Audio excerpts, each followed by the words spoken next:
تو انڈیا کے ساتھ تو ہمارا، لیکن جب ہم باہر جاتے ہیں اور ہمیں تھرڈ پارٹی ہیلپ اور دنیا کی دوسری طاقتوں سے ہیلپ دینی پڑتی ہے، جب ہم پاکستان کے اندر جو ایکسٹریمسٹ ہمارا ایک امپریشن کریٹ کیا جا رہا تھا، حالانکہ ہم نے ضرب عضد کے ذریعے اتنا فائٹ بیک کیا ہے، تو ان تمام ایفرٹس کو اور پاکستان کے امپریشن کو درست کرنے کی طرف جب جاتے ہیں تو پھر انڈیا کا پروپیگنڈا جو انٹرنیشنل مارکیٹ میں ہے وہ آڑے آتا ہے۔ اب میں ہمارے ہاں کوئی یہ نہیں کہہ رہا کہ حافظ صاحب جو ہیں وہ کسی چیز میں ملوث ہیں یا ہمارے پاس کوئی ایویڈنس ہے، نہیں ہے۔ سر نہیں ہے تو پھر عدالتیں تو چھوڑ دیں گی نا دوبارہ، یہی تو سوال ہے رانا صاحب۔ بالکل چھوڑ دیں گی، اور پھر یہ ایک میسج ایسا جائے گا ان کو، ساری دنیا کو، کہ ہم نے ایک دفعہ نہیں، دو دفعہ نہیں، ہم نے بار بار وہ آپ کو کہیں گے آپ عادی مجرم ہیں، وہ آپ کی حمایت نہیں کریں گے، آپ کے لیے ہمدردی نہیں ہوگی ان کے دل میں۔ نہیں، ایسی بات نہیں۔ دیکھیں، after all we have a legal system, اور ویسٹ کو الٹیمیٹلی اس کو ریسپیکٹ کرنا پڑے گا۔ لیکن جو دنیا کے حالات ہیں آج، اگر ہمیں وہ ہم جو جس طرف ہم جا رہے ہیں، شاید آپ درست کہہ رہے ہیں کہ ہم ان کو بھی سیٹسفائی کر رہے ہیں، اپنے آپ کو بھی سیٹسفائی کر رہے ہیں۔ سو چلیے ناظرین، رانا صاحب نے غالباً رائٹنگ آن دا وال ہی ہے۔ علی محمد خان صاحب کے لیے بریک کے بعد یہ سوال اٹھائیں گے کہ ایک جانب دنیا کو ہمیں یہ باور کروانا ہے کہ پاکستان جمہوری ملک ہے، عدلیہ دباؤ کے بغیر فیصلے کرتی ہے، لہٰذا حافظ صاحب کو ڈیٹین ہم کرتے ہیں، وہ رہا ہو جاتے ہیں۔ دوسری طرف ہمیں انہیں یہ بھی یقین دلانا ہے کہ ہم بین الاقوامی ذمہ داریاں پوری کر رہے ہیں۔ یہ مرحلہ طے کیسے ہوگا آفٹر دس بریک؟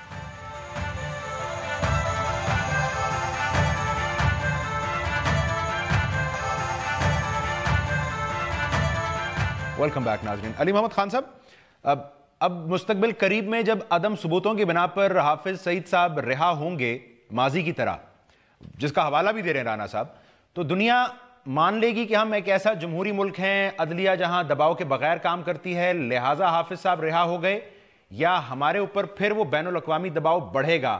کہ آپ کی پالیسی کے دو رخ ہیں، آپ کہتے کچھ ہیں، کرتے کچھ ہیں۔ دیکھیں، پالیسی کا ایک رخ بھی ہو سکتا ہے، دو رخ بھی ہو سکتے ہیں، تین بھی ہو سکتے ہیں، لیکن پالیسی ہو تو صحیح۔ یہاں پہ تو کوئی پالیسی نظر نہیں آ رہی۔ آپ نے جو بنیادی سوال اٹھایا ہے، یہی تو ایک نقطے کی بات ہے کہ آپ کیا ایک رسپانسبل اسٹیٹ ہیں، رسپانسبل نیوکلیئر اسٹیٹ اس طرح بیہیو کرتی ہے جس طرح ہم کرتے ہیں؟ کہ آپ کی عدالتیں ہیں، ایک دفعہ عدالتوں نے اس شخصیت کو بری کیا ہے، تو آپ کیا میسج دے رہے ہیں؟ کہ کیا آپ بنانا ریپبلک ہیں کہ آپ نے کسی پریشر میں آ کے ایک آدمی کو پھر اندر کر دیا، پھر وہ باہر نکلے گا، اور اس کے اندر جانا جو ہے بھی اس کا نظر بند ہونا خبر نہیں بنا، لیکن اس کا نکلنا پھر خبر بن جائے گا۔ ایک دوسرا، رانا صاحب کی باتوں سے یہ کلیئر ہوتا ہے کہ پریشر میں آ کے یہ ڈیسیجن لیا گیا ہے، پریشر میں آ کے کوئی پالیسی فارمولیشن نہیں ہوتی، پریشر میں آ کے کوئی ڈپلومیسی نہیں ہوتی، لیکن ڈپلومیٹک جنگ آپ تبھی جیتیں گے جب آپ اس چیز کو سیریس لیں گے۔ when you don't have a full time foreign minister، اور یہ چیز ہم کہہ کے تھک گئے، اب اس بات کو ہم واپس لے لیتے ہیں، میرے خیال میں اس کا کوئی فائدہ کوئی نہیں ان سے کرنے کا۔ دیکھیں، you need a full time foreign minister جو aggressively اس کو لے کے جاتا۔ میں یہاں پہ ایک سوال رکھتا ہوں جناب رانا افضل سے، یہ ہمارے فورن منسٹر نہیں ہے لیکن کشمیر کاز کے لیے گئے تھے، میں اس کو اپریشیٹ کرتا ہوں۔ رانا افضل صاحب، جب آپ سے فرانس میں ہندوستانیوں نے حافظ سعید کی بات کی، کیا آپ نے وہاں پہ کلبوشن کی بات کی؟ دیکھیں، ایک طرف ہے کوسچن مارک، ایک آدمی پہ ثابت ہونا ہے اس نے کیا ہے نہیں کیا، اور ایک پازیٹیو بھی ہے آپ کے پاس کہ آپ کی ایک عدالتوں نے اس کو بری بھی کیا ہے۔ دوسری طرف آپ کے پاس ایک زندہ جاوید ثبوت موجود ہے، اور وہ زندہ آدمی ہے، را کا ایجنٹ ہے۔ آپ کو کون سے امر مانے ہے کہ آپ اس کو لے کے جائیں؟ دیکھیں، وہ کہتے ہیں نا کہ تقدیر کے قاضی کا یہ فتویٰ ہے ازل سے، تقدیر کے قاضی کا یہ فتویٰ ہے ازل سے، ہے جرم ضعیفی کی سزا مرگ مفاجات۔ آپ کیا میسج دے رہے ہیں دنیا کو کہ آپ نے اپنے اوپر ایف آئی آر کٹوا دی ہے اس حافظ سعید کو اندر کر کے؟ دیکھیں، ایک چیز میں بتا دوں، اسٹیٹ بڑی ہوتی ہے، ملکیں بڑی ہوتی ہیں، شخصیات چھوٹی ہوتی ہیں، شخصیات قربانیاں بھی دیتی ہیں۔ میں یہ نہیں کہتا کہ آپ قربانی نہ دیں، اگر حافظ سعید صاحب کے اندر جانے سے پاکستان کا مفاد بہتر ہوتا ہے تو ٹھیک ہے، لیکن سوال یہ ہے کہ کیا بہتر ہوتا ہے؟ آپ نے تو میسج یہ دے دیا کہ ہاں، آپ کہتے تھے ہم نے اس کو نظر بند کر دیا، انڈیا ول ایکسپلوئٹ اٹ، ایک چیز۔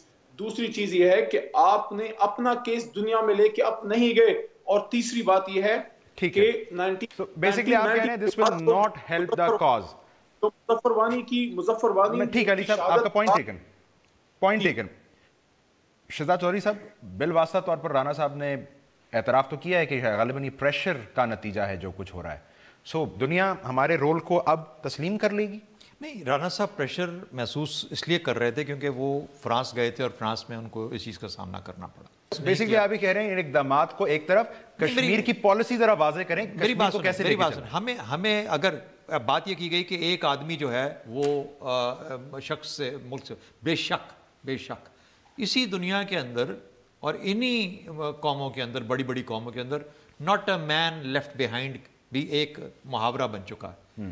وہ اپنی پوری یعنی کہ یونٹس ڈال دیتے ہیں جب ایک آدمی پیچھے رہ جاتا ہے کسی آپریشن کے اندر اور وہ دشمن کے ہاتھوں میں نرگے میں پھنسا، اس کو بچانے کے لیے کیا کچھ نہیں کرتے. ناٹ اے مین بیہائنڈ والی بات ہوتی ہے.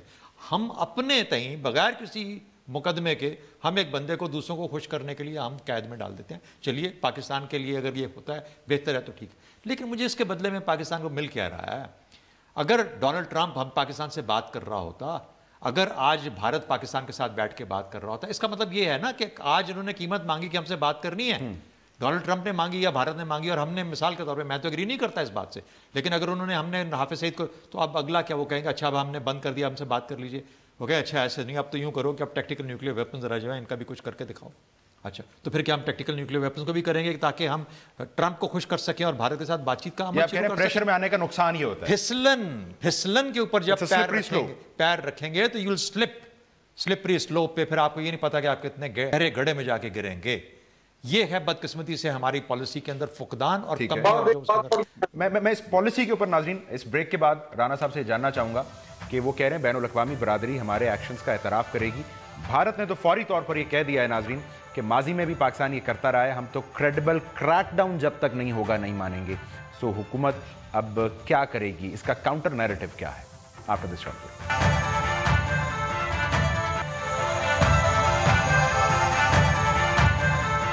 ویلکم بیک ناظرین. رانا صاحب انتہائی مختصراً، جیسا کہ آپ بھی کہہ رہے ہیں کہ شواہد ہی نہیں ہے حافظ سعید صاحب کے خلاف، تو کوئی ثبوت ہی نہیں ہے، اس لیے عدالتیں چھوڑ دیتی ہیں، تو سر کتنا مشکل کام ہے آپ کی حکومت کے لیے یا ریاست پاکستان کے لیے کہ دنیا بھر کے سامنے حافظ سعید صاحب کو ایک دفعہ بے گناہ ثابت کروا لیں؟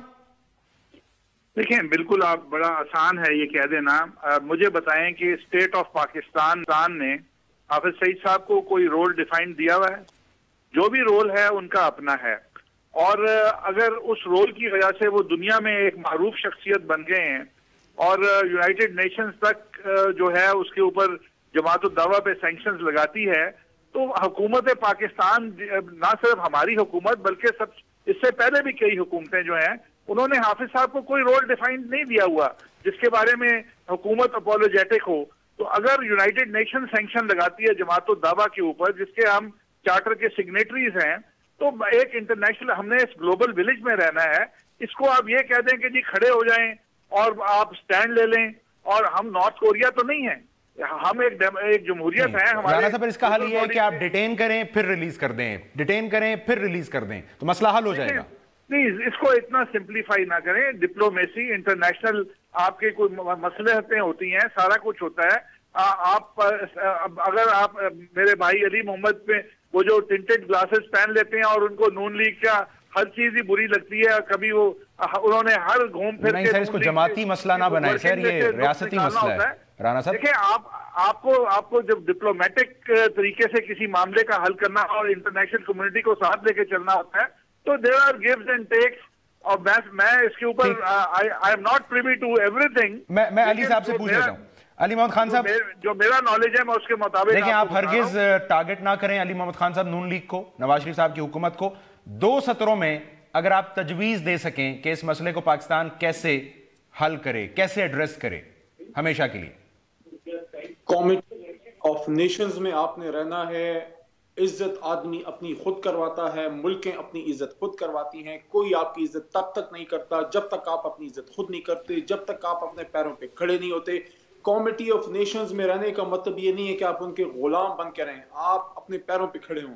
آپ بالکل نارتھ کوریا نہ بنے، لیکن آپ کیمن آئلینڈ اور ورجن آئلینڈز بھی نہ بنے جو امریکہ کے ابرو کے اشارے پہ حرکت کرتے ہیں. میں آپ سے یہ عرض کر رہا ہوں، دیکھیں کبھی بھی کمزوری کی پوزیشن میں ڈائیلاگ پہ جب آپ جائیں گے آپ کو نقصان ہوگا. اس وقت آپ مانیں، آپ مانے دنیا میں اس وقت آپ ایک کمزور پوزیشن پہ ہیں. اس وقت اگر آپ کشمیر کا کیس لڑیں گے تو دنیا آپ کو نہیں سنے گی. اس کے لیے آپ کو اپنے ملک کو بھی اٹھانا ہوگا اور کشمیر کے کیس کو دنیا بھر میں آپ نے پلیڈ کرنا ہوگا. کلبھوشن یادو کی تصویریں بنا دیں, اپنی آئی ڈی کارڈ کے ساتھ ایک تصویر بنا کے ساتھ لے جایا کریں, دکھایا کریں. آپ کو لگتا ہے کاؤنٹر نیریٹو ہو سکتا ہے, اور جب آپ دنیا میں ایک عزت کی پوزیشن کر لیں گے تب آپ کشمیر کی کیس کو اچھے طریقے سے لڑ سکتے ہیں. لیکن یہ جو آپ نے ابھی سٹیپ لیا ہے, رانا صاحب کہہ رہے ہیں easier said than done. Shahzad Chaudhry صاحب, رانا صاحب کہہ رہے ہیں اتنا آسان نہیں ہے جو آپ بیٹھ کے باتیں. آپ کی نظر میں کوئی بہتر پلان ہے, اس کو بہتر طریقے سے یہ کام ہو سکتا تھا حافظ صاحب کی نظر بندی کا؟ مختصراً, ہاں, آپ خدشے اور خوف کی بنیاد پہ حافظ سعید کو ڈیٹین کر سکتے ہیں. ایک چوائس یہ ہے پالیسی آپشن, خدشے اور خوف کی بنیاد پہ. دوسرا یہ ہے کہ آپ اکراس دا ٹیبل بیٹھ کے بات چیت کے اندر as a package deal Hafiz Saeed کو کر سکتے ہیں, جس کے اندر کچھ آپ کو بھی فائدہ ہو, اور آپ بولیں ہاں ہم کرنے کے لیے تیار ہیں, ویل میٹ دس ریکوائرمنٹ جو کہ 1267 کی ہے, اور آپ بھی ہم بہت زور شور سے کہہ رہے ہیں. لیکن برائے میرے ساتھ ساتھ اس کے اوپر پروسیس کے اوپر کام شروع کیجیے, چاہے وہ کشمیر کا مسئلہ ہوتا, چاہے وہ بھارت کے ساتھ باقی معاملات سلجھانے کا مسئلہ ہوتا. مجھے کچھ ملتا تو صحیح نا پیچھے سے. آئی ہیو ناؤ, میرے پاس ایک جو بھی اگر ان کے نزدیک یہ کارڈ ہے تو میں نے وہ کارڈ آرام سے بغیر ان کے کہے ان کے جیب میں ڈال دیا کہ اچھا چلو یہ تو ختم ہو گیا. ان کا موقف مان لیا, ان کا موقف مان لیا. آپ نے تو خدشے اور خوف کی بنیاد پہ اس کو کر دیا. کس نے, کہاں پہ ملاقات ہوئی ہے, کس نے مانگا ہے, کیا پیکج بات ہوئی ہے, کیا ہم نے کیا لیا اس کے بدلے میں, کون سی پروسیس سٹارٹ ہوئی ہے, کون سا بھارت پاکستان کے پاس آ گیا بات کرنے کے لیے اب تک. یعنی جب تک میرے ملک کو کوئی فائدہ نہیں ہے اس چیز سے, اور صرف اس یہ خدشہ رکھنا کہ چونکہ وہ پاکستان کے امیج کے لیے خراب ہے اور اس نے فلانا یہ کیا وہ کیا. بھائی اس کے ساتھ اور بھی بہت ساری چیزیں ایسوسیٹڈ ہیں. پالیسی کبھی زیرو سم گیم نہیں ہوتی, اس کے نقصانات بھی ہوتے ہیں اور فوائد بھی ہوتے ہیں. شاید اس وقت آپ کو زیادہ فائدہ اس پہ نظر آ رہا ہے, ہو سکتا ہے لانگ ٹرم نقصان ہو. یہ بڑا امپورٹنٹ نقطہ ہے. Let's conclude here. Shahzad Chaudhry صاحب آپ کا شکریہ, علی محمد خان صاحب آپ شکریہ, رانا محمد افضل صاحب آپ کا شکریہ. ناظرین, شہزاد چودھری صاحب نے اس بات کو جو سم اپ کیا ہے کہ جز وقتی اقدامات غالباً نیشنل انٹرسٹ کو لانگ ٹرم میں انشور نہیں کر سکتے ہیں, اور اس پرٹیکولر فیصلے کو لے کر بھی جس پریٹیکسٹ کے تحت حافظ سعید صاحب کو فی الحال نظر بند کیا گیا ہے, ہمیں دیکھنا ہوگا کہ کیا پاکستان کو حقیقتاً اس سے کوئی فائدہ حاصل ہوتا ہے یا نقصان ہوتا ہے. آج کے پروگرام سے اتنا ہے.